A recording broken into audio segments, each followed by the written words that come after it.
So hello everyone, welcome back to another video of instant control. এর আগের পর্বে আমরা পিওয়াইকিউ সলভ করছিলাম। তো 2019 সেটা সলভ করেছি, 2020টা সলভ করা হয়েছে। তো 2022এরটা আমরা সলভ করছি। 21 সালে পরীক্ষা হয়নি, তো কোনো একটা সালে পরীক্ষা হয়নি, সেটার পিওয়াইকিউটা নেই। তো প্রথমে একটা বলেছে ইনসুলিন একটা হরমোন। তো এখানে যে অপশনগুলো আছে সেখানটা আমি ম্যাচ করতে পারছি না, কোনটা হবে তোমরা একটু কমেন্টে জানাবে। তারপরে এটা থিওরিটিক্যাল মনে রাখতে হবে যে প্রোটিনের আদ্য বিশ্লেষণে যে প্রাপ্ত অ্যামাইনো অ্যাসিডের সংখ্যা কত, 20টা হয়। এটা একটু মনে রাখবে তোমরা, 20টা। তারপর বলছে আলোক সক্রিয়তা দেখায় না, এমন একটা আছে যে আলোক সক্রিয় দেখায় না, ওটা হচ্ছে লাইসিন। সরি, ভুল বললাম, এটা গ্লাইসিন হবে, আমি ভুল বলে দিয়েছি প্রথমে। গ্লাইসিন হবে যেটা আলোক নিষ্ক্রিয়, অর্থাৎ এর কোনো মানে কাইরাল কার্বন নেই, তাই এটা আলোক নিষ্ক্রিয়। কী করে হবে আমি ডায়াগ্রামটা একটু দেখিয়ে দিচ্ছি, স্ট্রাকচারটা। যেহেতু দেখতে পাচ্ছ এখানে কার্বনের সাথে দুটো হাইড্রোজেনই একই রয়েছে, তাহলে একই গ্রুপ থাকলে তো এটার কাইরাল হচ্ছে না, তাহলে এটা কাইরাল হচ্ছে না, তাই এটার উত্তর হবে গ্লাইসিন। ওকে, তো আলোক নিষ্ক্রিয়তা, আলোক সক্রিয়তা দেখায় না, গ্লাইসিন। তারপরে বলছে যে অ্যাসিটোনকে H2SO4 দ্বারা পাতন করলে, এটা আই থিঙ্ক সো আমাদের এখন সিলেবাসে নেই, তো এটা মেসিলিন, উত্তর মনে রাখবে। আই থিঙ্ক সো এটা 4th সেমিস্টারে থাকার কথা। তারপরে বলছে যে ক্ষারের জলীয় দ্রবণের উপস্থিতিতে নিচের কোনটি SN1 বিক্রিয়া সহজে হতো। SN1 মানে কি? Stable carbocation. যেটা স্টেবল কার্বোক্যাটায়ন হবে, তাহলে এখান থেকে ক্লোরিনটা বার করে দিলে এটা আছে যে 3 ডিগ্রি কার্বোক্যাটায়ন আছে, তাহলে অপশন ডি। তারপরে বলছে নিচের কোনটি KBr এর জলীয় দ্রবণের সঙ্গে বিক্রিয়া করে ব্রোমিন গ্যাস নির্গত হয়, তো এটা আগে সেটা করলাম, এটা হবে ক্লোরিন।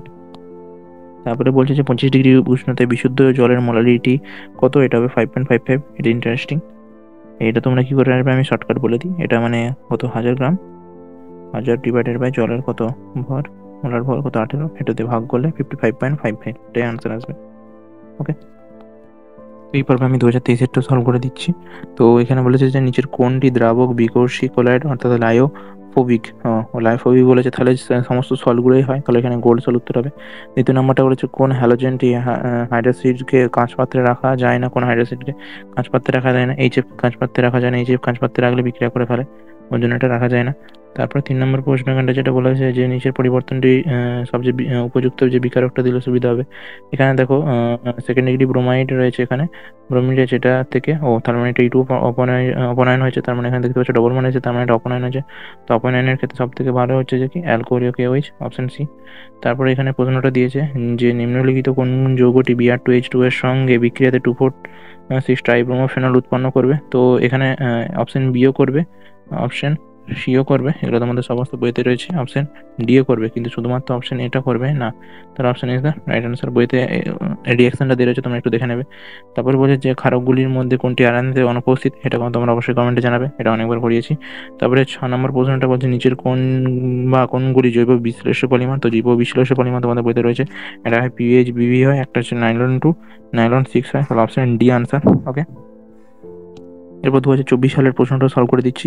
বলছে নিচের কোনটি তরল মাধ্যমে বিস্তার মাধ্যমে গ্যাসীয় বিস্তৃত মাধ্যম, দেখো এটা তাহলে উত্তরটা হবে, তো এটা রয়েছে যে যেহেতু বলছে তরলটা বিস্তার মাধ্যম, তাহলে এটা ফোম হয়।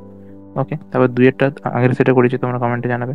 তারপর 3 নম্বরটা বলছে যে নিচের হ্যালোজেনগুলির মধ্যে কোনটি SN1 বিক্রিয়ায় আছে সর্বাধিক অংশগ্রহণ করবে, তো SN1 এর জন্য স্টেবল কার্বোক্যাটায়ন, তো অপশনে এটা 3 ডিগ্রি কার্বোক্যাটায়ন হচ্ছে। তারপরে ঘরের উষ্ণতায় ফেনলের সঙ্গে জলীয় ব্রোমিনের বিক্রিয়ায় কোনটি উৎপন্ন হয়, তো এটা আগে সেটাও করেছে, এটা 2,4,6। আচ্ছা, এটা হ্যাঁ, কোথায় গেল, সরি, এই যে হ্যাঁ, তো এটা হবে 2,4,6 টাইব্রোমোফেনল। তারপরে 5-টা নিউক্লিক অ্যাসিডের শৃঙ্খলে ক্ষারক, ফসফেট এবং সুগার কোন ক্রমটা যথাক্রমে থাকে, তো সুগারটা সবসময় মাঝে থাকে, তাহলে অপশন বি, এটা আগে সেটা করা আছে। লাস্ট প্রশ্ন আজকে সেটা বলছে নিচের কোনটি পলিঅ্যামাইড শ্রেণীর পলিঅ্যামাইড হয়, নাইলন 6,6। ওকে, এটা হলো।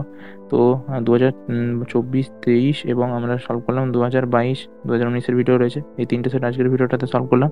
তো আজকের ভিডিওটা এই পর্যন্তই রাখছি। 2025-এর ভিডিওটা ডিসক্রিপশন বক্সে লিঙ্ক দিয়ে দিচ্ছি, সমস্ত তাহলে ইয়ারের পিআইকিউগুলো আমরা সলভ করে ফেললাম, তারপরে লিস্টের লিঙ্ক ডিসক্রিপশন বক্সে রইলো। আজকের মতো এই পর্যন্ত রাখছি, ভালো লাগলে অবশ্যই লাইক করে চ্যানেল সাবস্ক্রাইব করে দেবে। Thank you so much for watching and keep living, keep sharing, by.